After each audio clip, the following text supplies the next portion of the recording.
আসসালামু আলাইকুম সুপ্রিয় দর্শক। একটাই প্রশ্ন, আর কতদিন? ১১ বছর ধরে একই বেতনে সংসার টানছেন বাংলাদেশের লক্ষ লক্ষ সরকারি কর্মচারী। বাজারে চালের দাম বেড়েছে, বাড়ি ভাড়া বেড়েছে, সন্তানের পড়ার খরচ বেড়েছে, কিন্তু বেতন থেকে গেছে ২০১৫ সালের মতোই। কিন্তু আজকের প্রতিবেদনে এমন কিছু তথ্য আছে যা শুনলে সেই দীর্ঘশ্বাস হয়তো একটু হালকা হবে। নবম জাতীয় পে স্কেল নিয়ে এই মুহূর্তে সরকারের ভেতরে কি চলছে, বাজেটে কত টাকা বরাদ্দ হচ্ছে, বেতন আসলে কতটা বাড়বে, পেনশনভোগীরা কি পাবেন, সব কিছু নিয়েই আজকের এই বিশেষ প্রতিবেদন। ২০১৫ সালে অষ্টম জাতীয় পে স্কেল ঘোষণার পর থেকে এই মুহূর্ত পর্যন্ত দীর্ঘ ১১ বছরেরও বেশি সময় পেরিয়ে গেছে। এই সময় দেশে করোনা মহামারী এসেছে, বৈশ্বিক মূল্যস্ফীতির ঢেউ লেগেছে, ডলার সংকট তৈরি হয়েছে। সব কিছুর দাম বেড়েছে কয়েক গুণ। কিন্তু ২০তম গ্রিডের একজন সরকারি কর্মচারীর মূল বেতন আটকে আছে মাত্র ৮,২৫০ টাকায়। এর আগে ২০২৪ সালে তৎকালীন আওয়ামী লীগ সরকারের আমলেও নতুন পে স্কেলের দাবি উঠেছিল, কিন্তু সেবার মাত্র ৫% বিশেষ প্রণোদনা দিয়ে পরিস্থিতি সামাল দেওয়া হয়। তারপর আসে ৫ আগস্টের রাজনৈতিক পট পরিবর্তন। অন্তর্বর্তী সরকার ক্ষমতায় এসে প্রথম বড় পদক্ষেপগুলোর একটি হিসেবে নবম জাতীয় বেতন কমিশন গঠনের সিদ্ধান্ত নেয়। সরকারি কর্মচারীদের দীর্ঘদিনের দাবিকে অবশেষে গুরুত্ব দেওয়া শুরু হয়। সাবেক অর্থসচিব জাকির আহমেদ খানের নেতৃত্বে ২৩ সদস্যের জাতীয় বেতন কমিশন দীর্ঘ কাজের পর গত ২১শে জানুয়ারি ২০২৬ তারিখে প্রধান উপদেষ্টার কাছে তাদের পূর্ণাঙ্গ প্রতিবেদন জমা দেয়। সেই প্রতিবেদনে কমিশন যা সুপারিশ করেছে তা সত্যিই উল্লেখযোগ্য। সর্বনিম্ন বেতন ২০তম গ্রেডে বর্তমান ৮,২৫০ টাকা থেকে বাড়িয়ে ২০,০০০ টাকা করার প্রস্তাব, যা প্রায় ১৪২% বৃদ্ধি। সর্বোচ্চ বেতন সর্বোচ্চ পদে বর্তমান ৭৮,০০০ টাকা থেকে বাড়িয়ে ১,৬০,০০০ টাকা নির্ধারণের সুপারিশ। বৈষম্য হ্রাস। এবারের পে স্কেলের সবচেয়ে বিপ্লবী দিক হল বেতন বৈষম্য কমানো। ২০১৫ সালে সর্বনিম্ন ও সর্বোচ্চ বেতনের অনুপাত ছিল ১:৯.৪। এবার সেটি কমিয়ে আনা হচ্ছে ১:৮, মানে নিচের গ্রেডের কর্মচারীরা এই প্রথমবারের মতো তুলনামূলকভাবে সবচেয়ে বেশি সুবিধা পাচ্ছেন। ভাতা বৃদ্ধি। বৈশাখী ভাতা বর্তমান মূল বেতনের ২০% থেকে বাড়িয়ে ৫০% করার প্রস্তাব করা হয়েছে। বাড়ি ভাড়া ভাতা, চিকিৎসা ভাতা ও যানবাহন ভাতাও পুনর্নির্ধারণের সুপারিশ এসেছে। স্বেচ্ছামূলক অবসর। টানা ১৫ বছর সন্তোষজনক চাকরির পর পূর্ণ পেনশন সুবিধাসহ স্বেচ্ছায় অবসরের সুযোগ রাখার সুপারিশও করা হয়েছে।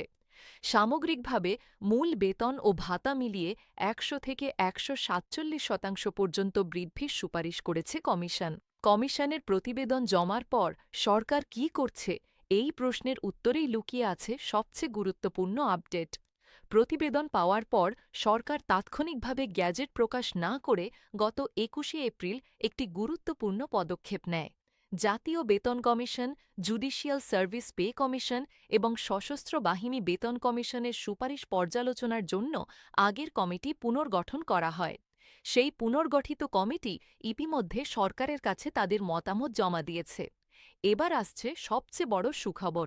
অর্থ মন্ত্রণালয় সূত্র নিশ্চিত করেছে, আসন্ন ২০২৬-২৭ অর্থবছরের বাজেটে নবম পে স্কেল বাস্তবায়নের জন্য বেতন ভাতা ও পেনশন খাতে প্রায় ৩৫,০০০ কোটি টাকা অতিরিক্ত বরাদ্দ রাখার পরিকল্পনা নেওয়া হয়েছে। এই সিদ্ধান্তটি নীতিগতভাবে অনুমোদিত হয়েছে বলেও জানা গেছে। অর্থ বিভাগের একজন কর্মকর্তা নাম প্রকাশ না করার শর্তে জানিয়েছেন, কমিটি আর্থিক চাপ বিবেচনায় রেখে নবম পে স্কেল একাধিক ধাপে বাস্তবায়নের প্রস্তাব দিয়েছে এবং সেই প্রস্তাবের ভিত্তিতেই কর্মপরিকল্পনা তৈরি হচ্ছে। এখন সবচেয়ে কঠিন প্রশ্নটা করি, কমিশন যে ১০০ থেকে ১৪২% বৃদ্ধির সুপারিশ করেছে, সেটা কি পুরোটা মিলবে? অর্থ মন্ত্রণালয়ের সূত্র পরিষ্কার বলছে, পে কমিশনের সুপারিশ অনুযায়ী শতভাগ বেতন বৃদ্ধি নাও হতে পারে। দেশের বর্তমান আর্থিক বাস্তবতা, রাজস্ব আয়ের সীমাবদ্ধতা এবং বৈশ্বিক অর্থনৈতিক অস্থিরতার কারণে সরকার পুরো সুপারিশ একবারে দিতে পারছে না। সূত্র বলছে, কমিশনের সুপারিশকৃত বেতন বৃদ্ধির ৬০ থেকে ৭০% হারে সংশোধন করে তারপর সেই সংশোধিত হারের প্রথম ধাপে ৫০% দেওয়া হতে পারে। সরকারি কর্মকর্তা কর্মচারী কল্যাণ সমিতির আহ্বায়ক আব্দুল মালিক এ বিষয়ে বলেছেন, ২০তম গ্রেডের কর্মচারীর বেতনের ৭০% বৃদ্ধি হলে হয় প্রায় ১৪,০০০ টাকা, আর ৬০% করলে ১২ থেকে ১৩,০০০ টাকার মতো। কিন্তু পে কমিশন সর্বনিম্ন বেতন ২০,০০০ টাকা করার সুপারিশ করেছে। ৬০ থেকে ৭০% গেলে সেটি কমিশনের সুপারিশের সাথে মিলবে না। তবে তিনি আশাবাদী, তার বক্তব্য, অতীতের প্রতিটি পে স্কেলে নিচের গ্রেডের কর্মচারীদের বেতন দ্বিগুণ বা তার বেশি বেড়েছে। তাই সর্বনিম্ন গ্রেডে ১৬ থেকে ১৭,০০০ টাকা হলেও এমনিতেই ১০০% বৃদ্ধি হয়ে যাবে। এবার আসি পেনশনভোগীদের প্রসঙ্গে, যে খবরটি অনেকেই হয়তো জানেন না। গতকালের রিপোর্ট বলছে, নবম পে স্কেল বাস্তবায়ন হলে শুধু সক্রিয় কর্মচারীরাই নন, পেনশনভোগীরাও বড় সুবিধা পাবেন। জাতীয় বেতন কমিশনের সুপারিশ অনুযায়ী কিছু পেনশনধারীর মাসিক পেনশন দ্বিগুণ করার প্রস্তাব করা হয়েছে। এর পাশাপাশি বৈশাখী ভাতা ও টিফিন ভাতার হারও বাড়ানোর কথা বলা হয়েছে। বর্তমানে যারা সামান্য পেনশনে কোনোমতে দিন কাটাচ্ছেন, তাদের জন্য এটি সত্যিই একটি বড় স্বস্তির খবর। তবে মনে রাখতে হবে, এগুলো এখনও সুপারিশ পর্যায়ে আছে। চূড়ান্ত গেজেট প্রকাশের পরই স্পষ্ট হবে পেনশনভোগীরা ঠিক কতটুকু পাবেন। সরকারের এই ধীর প্রক্রিয়ায় বসে নেই কর্মচারীরা। বাংলাদেশ সরকারি কর্মকর্তা কর্মচারী কল্যাণ সমিতি, সরকারি কর্মচারী সমন্বয় পরিষদ এবং সরকারি কর্মচারী দাবি আদায় ঐক্য পরিষদ একের পর এক কর্মসূচি দিয়ে চাপ বাড়াচ্ছে। গত ফেব্রুয়ারি মাসে প্রধান উপদেষ্টার বাসভবন যমুনা অভিমুখে মিছিল করতে গিয়ে কর্মচারীরা পুলিশের বাধার মুখে পড়েছিলেন। মে মাসে শ্রমিক দিবসে বড় সমাবেশ হয়েছে এবং এখন আগামী ২০২৬-২৭ বাজেটে পে স্কেলের বরাদ্দ রেখে ১ জুলাই থেকেই প্রথম ধাপ কার্যকরের দাবিতে আলটিমেটাম দেওয়া হয়েছে। এই চাপ সরকারের ওপর কতটা কাজ করছে? বিশেষজ্ঞরা বলছেন, আসন্ন ত্রয়োদশ জাতীয় সংসদ নির্বাচনের আগে সরকার কর্মচারীদের এই দাবিকে উপেক্ষা করতে পারবে না। রাজনৈতিক বাস্তবতাও পে স্কেল দ্রুত বাস্তবায়নের দিকে সরকারকে ঠেলছে।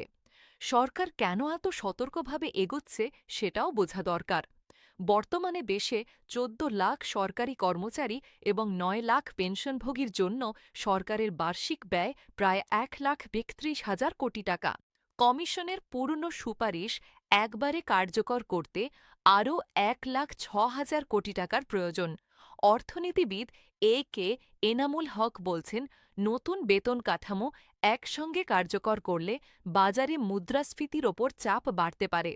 সে কারণেই ধাপে ধাপে বাস্তবায়নে বেশি যুক্তিযুক্ত। তবে তিনি আশাবাদী, দেশের জিডিপি প্রবৃদ্ধি ৬ থেকে ৭% ঘরে থাকলে এবং কর আদায়ের দক্ষতা বাড়ানো গেলে নতুন বেতন কাঠামো বাস্তবায়নে বড় সমস্যা হওয়ার কথা নয়। বৈশ্বিক পরিস্থিতিও একটি ফ্যাক্টর। ইরান ইসরায়েল উত্তেজনা ও বৈশ্বিক বাণিজ্য যুদ্ধের প্রভাব বাংলাদেশের অর্থনীতিতেও পড়ছে।